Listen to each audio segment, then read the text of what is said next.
cyo mwangira umuntu utasa 12 ayoborwa n'urugo cyangwa yikode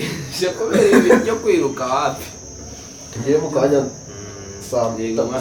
bane kuri abandi gukora ibintu nse bakomanga umugabo yatagera atasaye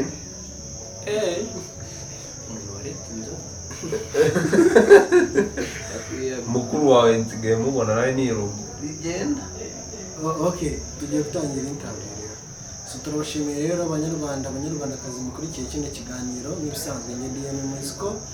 So iyi ni kimwe cya kiganiro nabanze katika karo ka mbere imvuze David muraturanye banyari gakati bibanze gakati acobora kugakata ahubwo ngagasevinga kwa nataza abantu bakanda David gakati gaskwende dutangire neza David hoya bazuma ko karekeri ndakaguhereza bagerukana maze numvishe ngo yaretse inzoga ibintu mvuze wapi David kandi aba yapiyoye umuswera mwibara gusa David akwiyamye kupagase n'umuswera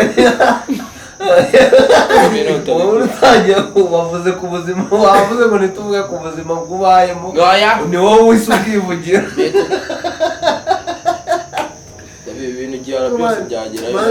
ya YouTube ndabizi ibiki bikupa bisibe mbireba nibwo ndicara kuri ya ntebe hano naguye muri kore ntago hano ndi muri kore ntago nahava wowe ubuzima bwawe ndi muri kore iyo bari kweditinga barabikata oye babisiba ahubwo kandi nabisibe dutangiye ikiganiro oya bisibe arambere nabisibye David